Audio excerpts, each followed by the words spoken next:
Welcome back and happy Monday. We are the Jocks of All Trades podcast. I am Brad, joined by Kyle, and we almost finished an episode a week ago, but we didn't quite get through all of it. But that's okay because this list is even better now with the combine wrapping up. We are going to go through our under the radar top 5 prospects you should be looking at in the later rounds. Like everybody can sit there and talk about the first couple rounds. We're going to talk about the later rounds.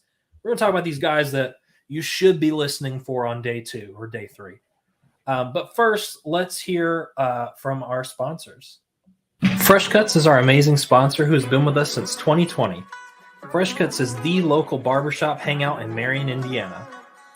If you're looking for a full-service barber with excellent cuts and a welcoming atmosphere, contact Caleb Kemper for an appointment time through www.freshcutsbarbershop.com. Mondays are the best days to get in, although he has plenty of time slots available. And if you happen to miss us live, you'll be hearing us in the shop while you enjoy your fresh cut. Slide on by to Fresh Cuts to pick up some stylish footwear with Caleb's Fresh Kicks collection. From Nike to Jordans, he offers the best price for quality kicks. And if you don't find what you like, Caleb offers custom work for $250. Stop over to 1224 North Baldwin Ave in Marion to pick up yours today, or Caleb also ships all over the U.S. Message him for prices and sizes. Our other people we sponsor, Steve Wood Illustrations and Ronald Morell for Mayor. Check out their respective pages on Facebook. And our other friends at other podcasts, the Culture Corner podcast, 1,000 Wives of Weird, and Rules of the Frame. Check them out on their respective platforms listed below. All right. Well, hopefully you check out Fresh Cuts and all of our other guys that we are happy to be involved with.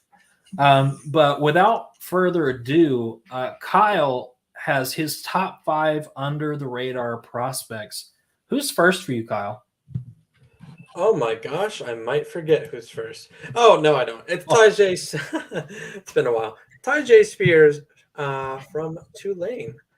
I think a lot of people pegged him as a late day 3 kind of guy, but then the Senior Bowl happened, Combine happened, and I think he's been rising up the ranks a little bit.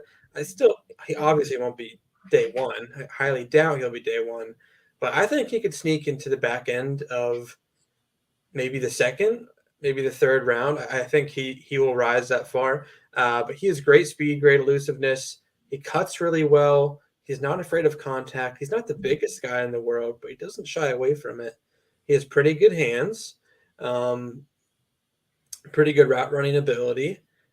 During the combine, I thought he showed his stuff pretty well. He didn't run the 40, but in all of his drills, he looked sharp. He looked like he was in command. He knew what he was doing, and he looked like one of the best backs there.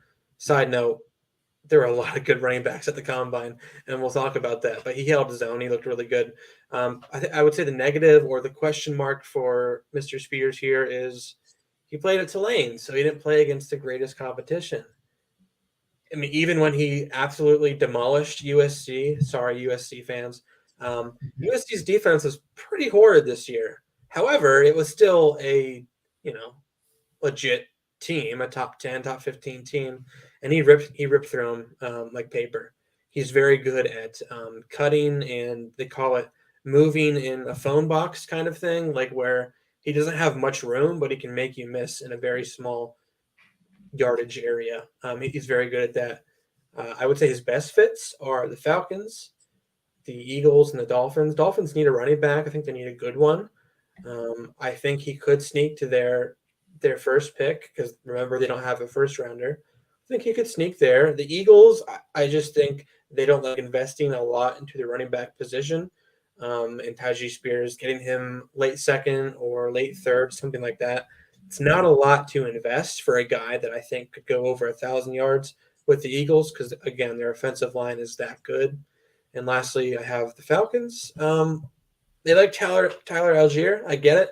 I think Spears is a little bit different than Tyler, and I think they could complement each other very, very well. Yeah. And how about number 2, Kyle? Number 2 is Jair Brown. A little biased here. I am a Penn State fan, but From what I've seen of Jair Brown, reminds me a lot of Jaquan Brisker, who also went to Lackawanna Community College, then went to Penn State, then got drafted by the Bears and had an amazing rookie season. Like he's going to be one of the better safeties in this league next year. And Jair Brown had a very similar path.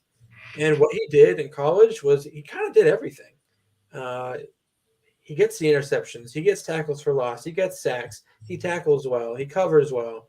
Maybe he's not elite, athletically, um, but you can definitely make up for that if you're a solid tackler, if you know where the ball's going, if you have good coverage skills, if you have good hands, um, pretty good blitzer as well. I would say one thing to note is maybe he won't be the best at like playing nickel. Like if you want your safety to drop down and play against a slot receiver, I don't know how good he's going to be at that. But I think everything else, he's going to be a really solid player. The best fits, I have the Rams. I think they have a need at safety. They're going to have a need in that whole secondary once Jalen Ramsey is gone. The Vikings, I think he could be a very good replacement to Harrison Smith. Harrison Smith is not elite athletically either, but he can kind of do everything for that team and play in the box. I think Jair Brown could learn from him and do well. And then lastly is the Bills. Jordan Poyer is a free agent. Micah Hyde, I think he might still be on the team, but he's getting old. They have a lot of different things in their secondary that need addressed if those guys are gone. And I think Jair Brown could be a good player that they can get in like the third round. I like it. I do like him a lot. I'm interested to see if he could inch into the maybe like 31st pick in the draft. Somebody that trades up to try to grab him because I think he's premium to go day 2 for sure. Yeah, I mean, I read Daniel Jeremiah's top 50 and top safeties, and I read all of that after we made this list, and I saw that he had Jair Brown as number 1 safety. So like that was like, oh, that's new. Like I didn't see that coming because I felt like he didn't really get much love, but he got a lot of love at the combine. He didn't run super well, but I think he's faster than the 4.6 that he got. But in the drills, he looked sufficient and he looked like he knew what he was doing. Again, his hands are really good. Good at reading the quarterback, reading defenses. He's very good at all that. So I'll move on to my third prospect. I have another Big Ten guy, Nick Herbig, brother of Nate Herbig, who is an offensive lineman for Wisconsin, who played for the Eagles. I think now might play for the Colts. Don't quote me on that. He might play for another team. But Nick Herbig is a defensive end. He's a little undersized, 6'2", 228. But I think he's the kind of guy that can just – I mean, he's the high motor kind of guy. He's the guy that has a pass rush plan who might be a little, not as – maybe not as quite as explosive, or maybe he can't do everything that you want him to do as a defensive end. But as like a 3-4 outside linebacker, I think he could be pretty good in that kind of system. I don't think he's a one-trick pony per se, but I think that his specialty is rushing the passer. He's relentless. He's tough. He's physical. A lot of great production out of him. He played in a very physical conference. And I think he could really beef up someone's pass rush unit who needs it desperately. Like he's not as athletically gifted as Micah Parsons per se, but I think he has a pass rush plan and he executes it perfectly. He's very good with his hands, very good with his body, maneuvering around tackles. My best fits for him are the Browns. I think they need more pass rush. I mean, Myles Garrett is getting double and triple teamed all the friggin' time. Like I need someone opposite him who can win a one-on-one battle. Who can do that for them. I think Herbig could do that. I have the Bears. They had Jack Sanborn, I believe, at linebacker this last year, and he performed very well for them. An under-the-radar kind of guy from last year's draft. And I think Nick Herbig could do similar things and kind of outplay where he gets drafted. They also need pass rush desperately. They need a lot on their front seven after trading away Roquan. And then lastly is the Packers. They always value pass rushers. I don't know what they're doing defensively. I think it was a mistake for them to bring back their defensive coordinator. However, Pass rush is still a need for them, especially when secondary is going to hurt a little bit this offseason, and they're going to lose a lot along the defensive line. You kind of need to replenish that. I think Herbig could do well with Green Bay. I like it. My fourth guy here is Carl Brooks. He wasn't at the combine, but he performed very well at the Senior Bowl. He played defensive end at Bowling Green, but if you guys know him, Carl Brooks is 6'4", 300, kind of a weird size for a defensive end. So I'm thinking he's going to slide into defensive tackle in the NFL and be a kind of a tweener hybrid player, getting up the field, rushing the passer. Great production at Bowling Green. He needs to be more consistent in stopping the run.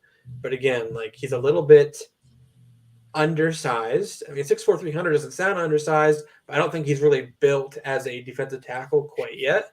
But I think that potential is there. He has a high motor. He brings the juice. There's room to grow for him. I think he has a very high ceiling if he can grow into it, get proper coaching and the right system. If you're going to ask him to stop the run every down, you're gonna be disappointed with him. I really think so because he's not that kind of player. But the best fits for him, I have the Commanders. Now they just got Daron Payne back, so I might have to get rid of that. Well, they franchised him anyway. If they didn't, I think he'd be a fit. Seattle, they need pass rush like crazy. They need defensive linemen, guys who can rush the passer from the inside level. And then I have the Texans as well. Another team that's very needy with pass rush. And my last guy, I believe, is Michael Wilson from Stanford. Wide receiver. He's 6'2", 209. He's well built. Performed, again, extremely well at the Senior Bowl. I'm using a lot of Senior Bowl guys here, but he didn't have the greatest production at Stanford. He only had 418 yards this last year and 4 touchdowns. Injuries are a concern with him, and they have been. But when he puts it all together, when he can stay on the field, he looks like a prototypical outside receiver.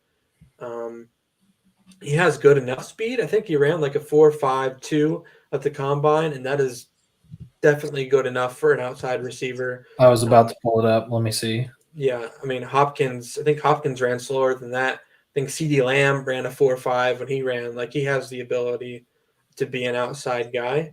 4.58. 4.4. That's still not bad. Maybe not the fastest, but I think that he can still be a very good outside receiver. He's not trudging down the field. He can run, but good rack ability as well. Like I said, he's well built. He can break tackles. He's very raw. Again, not much production. You're kind of looking at traits here. You're looking at his physical gifts. Very strong hands as well. I think he could sneak into back end of day 2 probably. I think he could be a very good receiver at the next level. And that's my 5th under the radar guy. And like final. Yeah, unless you want to add more, I'm sure you can. But I'm going to give you my top 5. I am not as wizened as Kyle when it comes to deep diving into the NFL, but there were a couple guys that I saw on tape this season that I thought might be sneaky guys to pick up. The first one of those has to be Charlie Jones out of Purdue. He's not massive, but I'll tell you, he has an excellent route tree.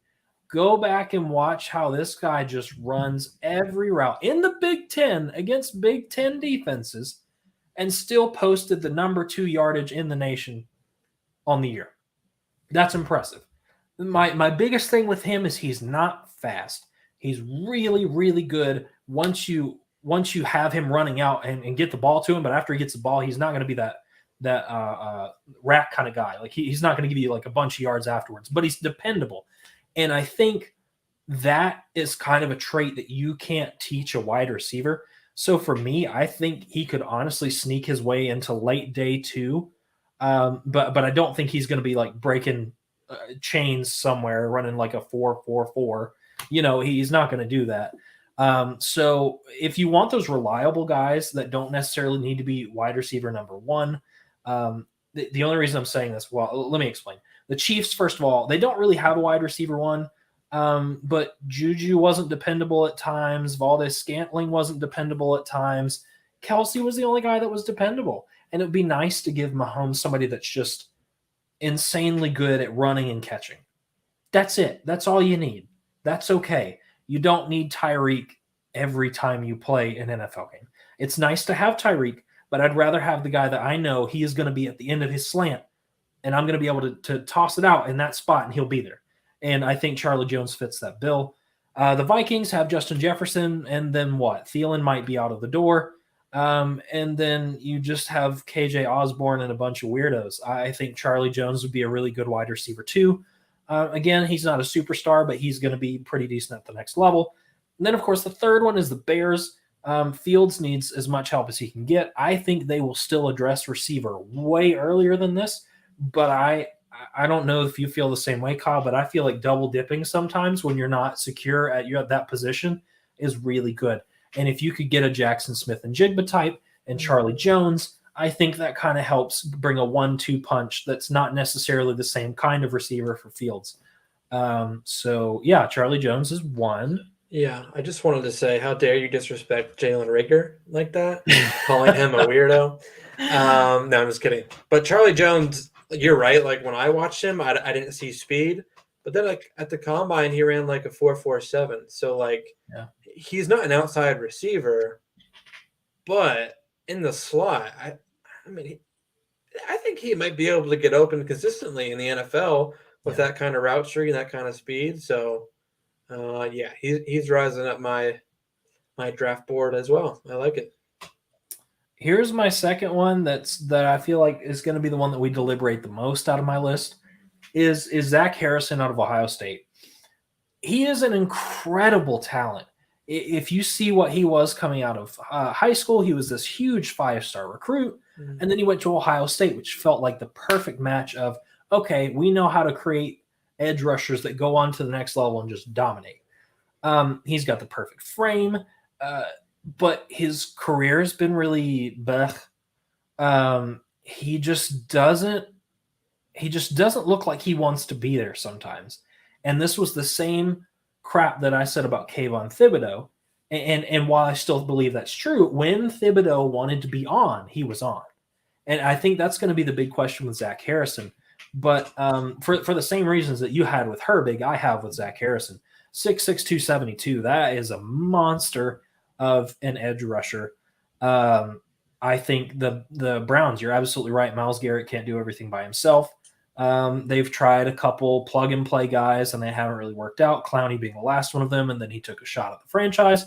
Guarantee you he will not be back. So they need to address that. Texans, look, you could literally throw a dart at the board and pick anything for the Texans, and it would be necessary. But honestly, their offense is kind of way better than their defense at this point. So I would say an edge rusher would be absolutely necessary because you have to win in the trenches to win everything else. And then the Rams, I'm going to say the same thing with Aaron Donald. Like, Aaron Donald is the only thing that terrifies me about that line. I know A'Shawn Robinson, I think, is a free agent now. So if they don't bring back A'Shawn Robinson, maybe Zach Harrison doesn't have to be the number one guy, but he can play second fiddle to somebody like Donald and be that nice complementary piece.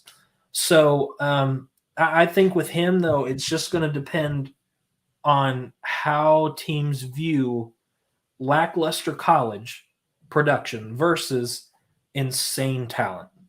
Yeah, some team will draft him probably ahead of where he should go based on his high school athletic profile. I think he does have a good game, like potentially, but you're right. Like, will he fizzle out, or can he be coachable and get into the right system? He's a boom or bust prospect. I agree. Probably the source of a lot of pain for me as an Alabama fan, but I have to respect how insanely good he is as a running back. Probably, here's some heresy for you, probably the best running back at Auburn since Bo Jackson. I'll go ahead and lay that down because he's been super productive. I can't think of anybody else to maybe come. Maybe Cadillac would be the only one. But Cadillac didn't have that X factor kind of thing that Tank has. That was my point with that. Like, he's just so good. My only concern that I have with Tank Bigsby is his size. is his size going to be a problem at the next level? Because he's not huge, but he's very patient. You get him in space, he goes wherever he wants to go. He's not much of a route runner. He has good hands, but his route running is pretty meh. He's pretty much like a bell cow kind of guy. The stats don't do him justice. They really don't. Like, he's way, way better than that. But I think he's just been with Auburn teams that don't know how to use him, and having the whole controversy with coaching. I think it just really tanked where he could go, because he could have been a very early day 2 guy, but I don't think he will be, but I think he should be, I guess is where I'm trying to get. Best fits, the Lions. Look, the DeAndre Swift experiment was really cute and it's great, but he's not dependable at all. And Jamal Williams is a free agent. If Jamal leaves and you're going to put everything on DeAndre Swift, you will have 0 run game. And I think if you are going to stick with DeAndre Swift, give him a 1-2 punch like he had with Williams. And I think Tank could pretty much plug in and do what Jamal Williams does, but probably better. Second on this list, the Ravens. Who even is our running back anymore? That training staff is so awful that I feel like we're on our 11th string by week 7. So I think we need to address it. I think Dobbins and Gus Edwards are both very talented, but they can't stay healthy. They can't stay on the field. Honestly, they will probably be the second and third running backs if they take a running back, because somebody has to take over. And yeah, I know they took it's blanking on me. The little dude from Missouri. I can't think of his name. We'll look it up and come back to you. They drafted him super late, but he was a really short guy from Missouri for running back. Anyways, my point being, double dip in the running backs year after year because you're still not addressing it. And then the Saints. Mark Ingram cannot be your running back 1 if Kamara is out. Enough said. Also, second to that, now that Derek Carr has signed with the Saints, this makes me look even smarter to put Tank Bigsby here, because Derek Carr functions well with a good running back. And if Kamara is not going to be the future, if Kamara is going to have question marks, Tank could very easily be an RB1 for Derek Carr in the style of Josh Jacobs kind of power rusher. So power, but with some more finesse, I think, than Josh Jacobs. But yeah, those are my 3 spots. Is there anywhere else that you would peg him for? I mean, honestly, anyone that needs a running back. But yeah, I think a lot of teams would take him. I think you bring up a good point with the Saints, though, because, I mean, they signed Derek Carr, right, to a lot of money, and they were one of the teams that had, the least amount of money going into this offseason. Yeah. So if anyone were to be a cut casualty or a trade casualty, it might be Alvin Kamara. I think you might see him get traded this offseason. Same with Michael Thomas. They have Chris Olave. He's really good. I think their offense could function with him and a couple bums. I really do. So I think a guy like Kamara could be on his way out. Tyler Beatty. Yep, that's it. And as for Tank Bigsby, I've had the pleasure of watching him the last 2 years against Penn State, because Auburn and Penn State play each other. Yeah. He is a tough SOB. You cannot bring – it's very hard to bring him down. Yeah. You need 2 or 3 guys to bring him down. So, I think he'll do well in the NFL, and I think he was just undervalued because Auburn was so terrible. They could recruit defensive guys and play a pretty good defensive game plan, but their offensive line, their weapons just didn't help him at all. So, I'm gonna butcher it. Here we go. Tuli Tuipulotu. Yeah. It's the younger brother of Marlon, who plays for the Eagles. He is weird. I like him though. So he's a little undersized. I think I need to update his height. I think it was a little different at the combine. I think it was 6'3". But 6'3", 290. He's not exactly a D tackle. I think I would classify him more as an edge, but he plays both. I kind of like that. He is consistent, and I think that's his best quality that a lot of these guys that are up for the draft right now don't have. He consistently gets to the quarterback. He consistently gets better at getting to the quarterback. He consistently is improving in his tackles. That's scary. Usually those guys on the rise are the ones that I want to nab and work on. And I just, his only problem about him being an edge is he doesn't have elite explosiveness on the line. And you have to if you're going to get to the quarterback, which I think it's both terrible for him and really great for him because somehow he has managed to get 13 and a half sacks by not being super fast. So either he's really patient, he gets through blockers, like just stuff that you wouldn't think of.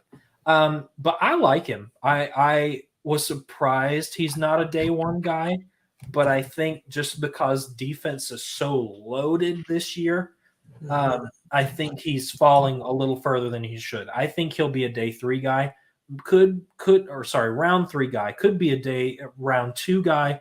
I think it just entirely depends on fit. Speaking of fit, wouldn't it be really fun to throw him to Philly? Philly could use some more edge rushers and D tackles because everyone on that line is pushing over 30 in the wrong direction. Or gone, yeah. So I think revitalizing that would be really good. Give Jordan Davis some help because I think Davis, when he did play, had trouble getting through to the quarterback. So I think if you had another threat of a guy who knows how to get to the quarterback but isn't explosive, the only problem with that is you may have the same problem with Jordan Davis. Isn't really explosive either, but you can make it work. Anybody can make anything work. Second, I think is the Chargers. Bosa's fantastic. Khalil Mack is there, but I still feel like they had a lot of problems getting into the backfield and doing damage, which is crazy because you got 2 of the best rushers total possible. But I think if you're going to run Mack and you're going to run Bosa as the edges, this is where Thule could come in and play D tackle and still be able to get to the quarterback. So now you got 3 guys on the line potentially that you have to stop. And I think that's just a lot better for them. Do I think that they'll do it? Probably not, but it could work. And then last but not least, the Seahawks. Look, yes, I know that you took I had it written down and I forgot my notes. Boy Mafe? What was it? Boy Mafe? Boy Mafe from Minnesota. Yeah, that was a good pick, but he didn't produce quite the way that you wanted him to. I think that you still need to address the D-line. I agree with you on that. And I think the best way to do it is to get one of those hybrid freak athlete guys, and Thule kind of fits the bill for that. Yeah, I like Thule a lot. Again, the NFL and teams are all about traits, and I don't know if he has these highly athletic traits that'll make him a early selection, but I think he has good enough physical ability, and he was like the shining star on USC. I think he will produce at the next level. I think he could be a starter. I don't know if he's going to be a Pro Bowler, but I think he could be a starter or a really nice depth piece at the next level. So, yeah. And a lot of teams need that. You need pass rush. You need guys who know how to win. So yeah, I like it. Then we might disagree here, and you might hate this one. I think here's my hot take. We're not even doing hot takes on the show, and here's my hot take. I think that the NFL selected the wrong quarterback from BYU last year. Zach Wilson, really talented, terrible character skills. Not the mom thing. Who cares about that? Do whatever. I'm talking about him just being a crap person and crap teammate to coach and to play with. You can't do anything with those quarterbacks. The fact that he is still on the Jets roster amazes me. However, I think that the guy that was behind him, Jaron Hall, is way, way better, and here's why. The biggest problem with him is that he is a super, super, super, super, super raw talent. Raw. Like, this guy needs help. But he's a former baseball player, which usually the guys that are baseball players that end up going to the NFL have some really good zip on their ball and know where to place the ball, which is pretty good. He's dual threat. He's patient in the pocket. Here's the downsides to him, and then I'm going to talk about why he would fit in these 3 places and why he would be kind of good to pick up. He's going to be a 25-year-old rookie. Ouch. That right there is already painful. That right there is already going to tell me he's not going to be a starter at the next level. No problem. That's fine. So now that we know that we're going to talk about him as a high-level backup for the NFL, everything else will make sense. He is undersized. He's had injury concerns. That doesn't bother me either, especially if you're not going to be expected to be the guy at the next level. That doesn't bother me. So here are my fits, and here's why. The Bills. Josh Allen needs a good backup. Veteran man may be walking. If he does, Josh Allen takes one hit from running too hard, and who do you turn to? I would prefer to turn to somebody that knows how to get the ball out, knows how to be composed, know how to play dual threat, kind of the way that Josh Allen plays. Maybe not the same frame. He's not going to bulldoze through people, but a nice little read option, get a little 5, 6, 7 yards on first down. That's great. Fantastic. Move the ball. Second for me has to be the Buccaneers. Everyone's going to give me crap because I'm saying the Buccaneers when the Buccaneers don't have a QB1 right now. I don't care about your QB1. You can go get that in free agency. There are plenty of guys that are still out there. You can go trade for somebody. That is not a big deal. I do not think that the Buccaneers need to use their capital to go draft somebody this year. If you're going to draft somebody, draft a better backup than Kyle Trask, because Kyle Trask is just not the guy. Great story. Reminds me of Stetson Bennett. Wonderful story, good production, just doesn't have the right keys for the next level. Jaron Hall could be that guy to step in, play a couple games, maybe win you a couple. And the last one has to be the Commanders. Once again, I don't think this guy should be the quarterback one for the Commanders. Heineke has proven that he's halfway decent as the starter. I don't think that it should be Heineke, but it's the Commanders, and they'll probably do something stupid like that. If that is the case of the Commanders, Jaron Hall would come in and give you something that Heineke doesn't really do. Heineke doesn't really run, or at least he can't run very well. He wants to be Daniel Jones really bad, but he's Daniel Jones when he tripped when nobody was around him. That's what he is. So I think Jaron Hall would give them this kind of different option at quarterback, and I know they just got Sam Howell last year, but has Howell shown us enough that he can be QB1?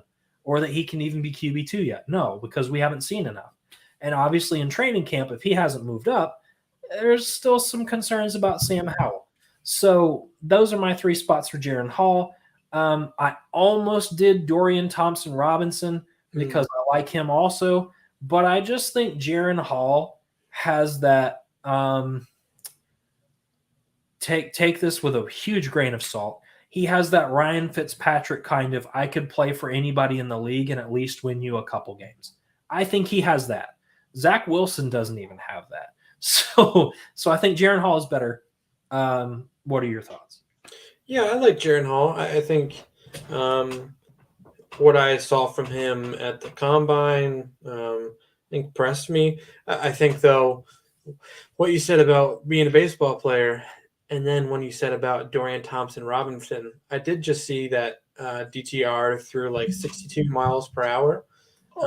Yeah, he's got a bullet on him, big old gun. He can make some really crazy throws. But as for Jaron Hall, I think it's good to remember that, like with Zach Wilson at least, people talked about his crazy playmaking ability, and I mean that BYU I feel like can protect anyone. Like playing that division, that offensive line they have year in, year out. Like, I think it makes people look a little bit better than they are. And obviously that was a case for Zach Wilson. But Jaron Hall, like, I think, if he has his head on his shoulders and, doesn't act like Zach Wilson, and you're right, like, he definitely could be a good backup. And who knows, like, maybe Jaron Hall could be this year's Brock Purdy, someone who just who's poised, who steps in, makes the right throws, and can deliver at times a few crucial plays, because that's what Brock Purdy did. So I think that's very possible, and I like it. So we're going to give you one more thing before we go. We're going to give you Combine winners very quickly. I did not get to watch as much as the Combine as I would have liked to. But from what I did watch, the thing that impressed me the most, and it's not going to be anything original, Nolan Smith. Holy crap. Faster than D-Hop, and I don't even have to listen to anybody else. I'm just going to stop there. I don't have to listen to anybody else. The fact that he is faster than an all-pro wide receiver, yikes. That dude, for me, went from pick 30, 31 up to pick 11 or 12, potentially higher than that. Yeah. You cannot teach speed whatever Kirby Smart is feeding those Bulldogs down there is working because that dude moved. Yeah. And you're going to hate this, and I hate that I'm saying this. I can't believe that I'm going to say Stetson Bennett actually performed pretty well at the combine. I was impressed. I thought he was going to fall apart because he kind of did with that DUI arrest, and I thought, okay, he's toast, he's done, nobody's even going to look at him. And then he came out poised, threw a couple darts, looked pretty good. Who knows? I don't know where he's going to go, but I think he helped his draft stock a lot with the combine. And since we're talking about the combine, I'll give you my third that I thought was really, or actually two more that I thought was really impressive.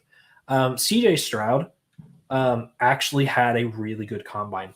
I did heckle him earlier last week when he said, I'm the best quarterback in this draft, and it's not even close. I still don't think that's true because I don't think he has that X factor. What he does have, however, is insane accuracy. That kid is accurate. Yeah, I know everybody was talking about Levis. I know everybody was talking about how Levis's throws were looking, how, you can't teach that.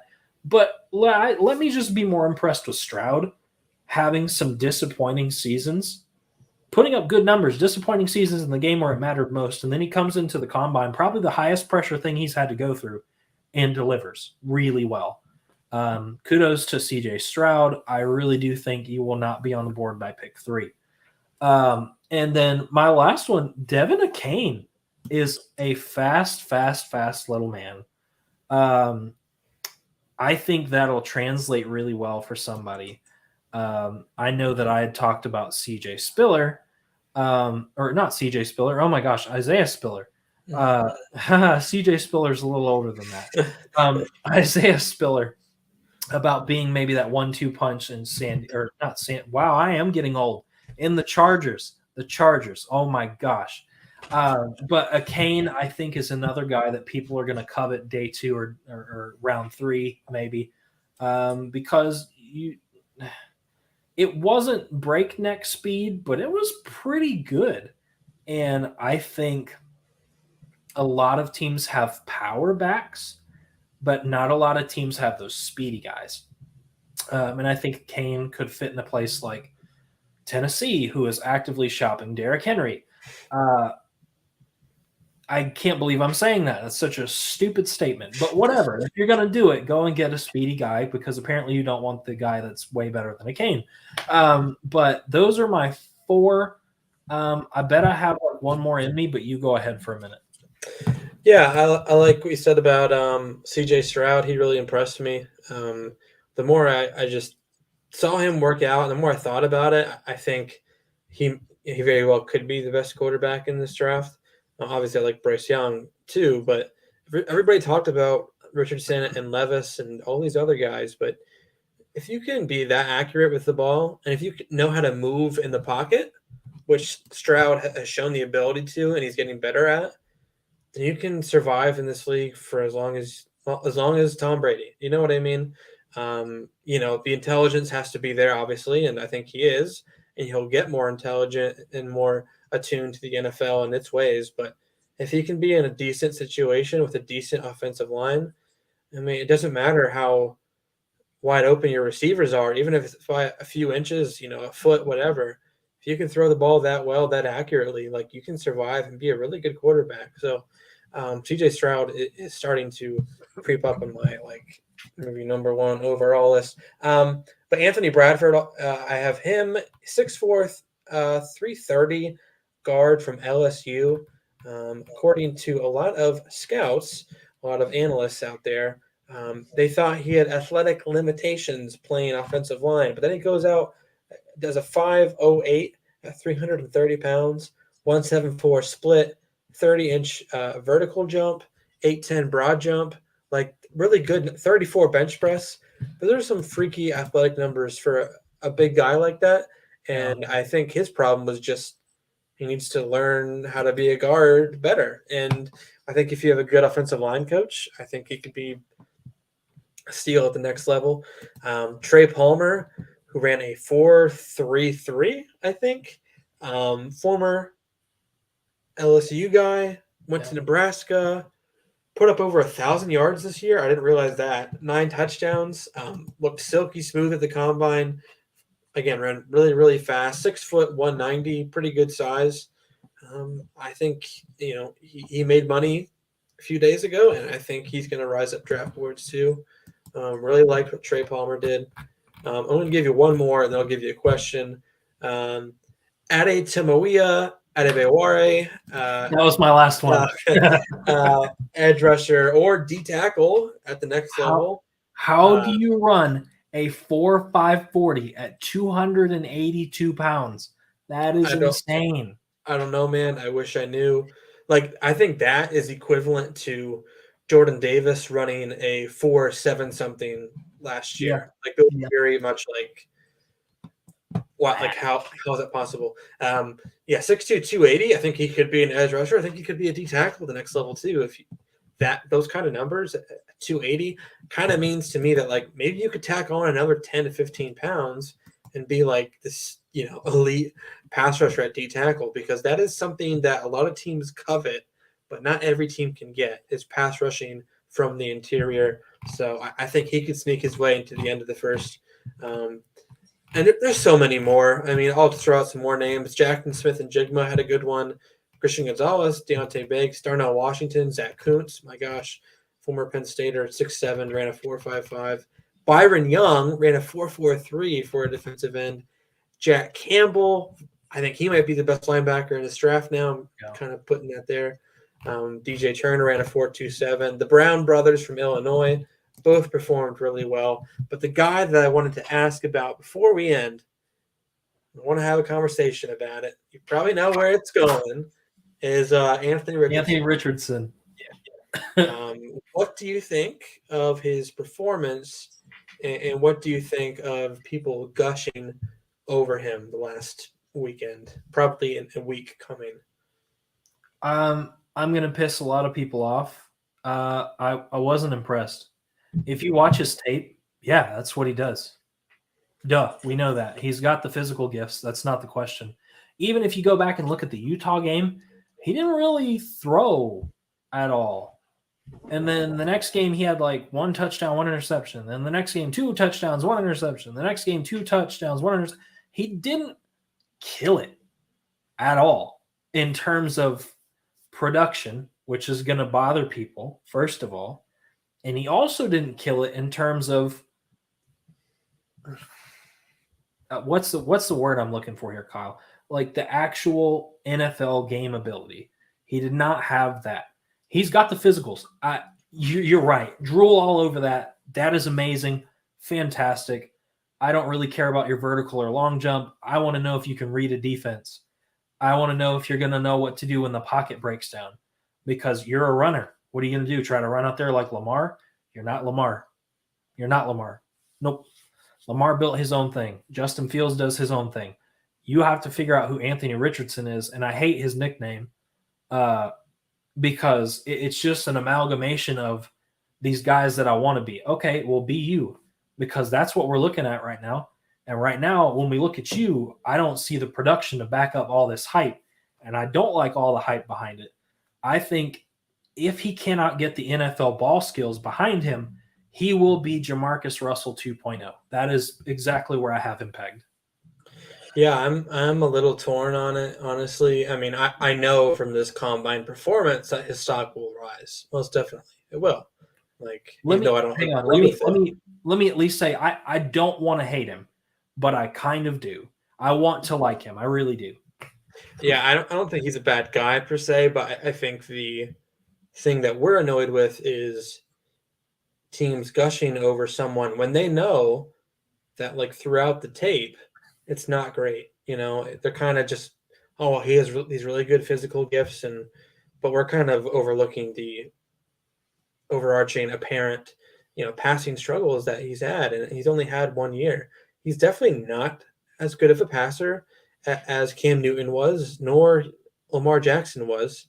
I'm sorry, he wasn't. Not even Jalen Hurts. He's not as. He definitely has the biggest arm, probably out of all of them, but that's not what we're saying. The accuracy, the on time, the playing of the quarterback position, all these guys played it better. It's Playing the devil's same argument I had with Will Levis. It's the Mhm. same reason I don't like Will Levis.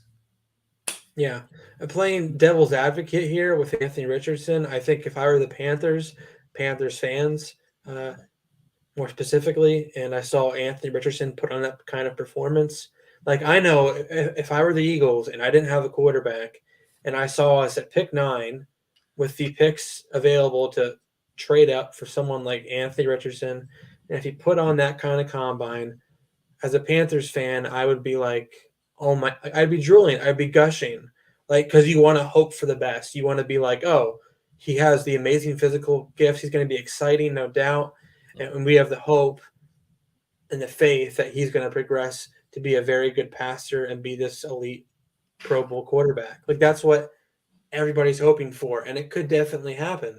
But like you have to take the good with the bad.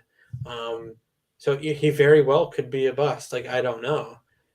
I don't know how good of a worker he is, how hard of a worker he is. If he'll really dive deep into his craft every day and getting those uh, passing mechanics figured out. Or will he be cocky like Kyler? Yeah, that could happen. It happens with a lot of young guys who go to the NFL and kind of lose it. Like these things are inevitable, and sometimes these things are uncontrollable, but they happen. So, like, yes, as a Panthers fan, if you're going to be like, yeah, we're going to trade up number 4, number 5, get our guy. Our guy is Anthony Richardson. I get it. You should be excited because like for the draft is 4, but like also just be cautious because the Panthers are not a finished product. No team is, and Richardson definitely is not either. So, Yeah. I would make the same argument you just made. I would make for the Raiders. I'd be crapping my pants that Derek Carr is gone. right, yeah. And I think with the same thing with the Panthers, if you're right there, maybe he falls to you at 7. If not, you might have to move up to 5 or 6 to get in front of people for him. Because I think that's how crazy people are about it. Oh my gosh, can you imagine? I'm just thinking of like the Raiders getting Anthony Richardson, and all that's coming to mind is Jamarcus Russell and Terrell Pryor, who both crapped out. So, like, I hope it's not the same thing. I hope not, but could be. We'll see. Yeah. Anyways, that is going to wrap up our episode for the evening. Please like, subscribe, share. Tell us what you thought. Tell us who your top 5 guys are. Were we wrong? Is there somebody that you would rather have in there? Let us know below. Talk to us, and we'll see you Wednesday for NFC South offseason. See you guys.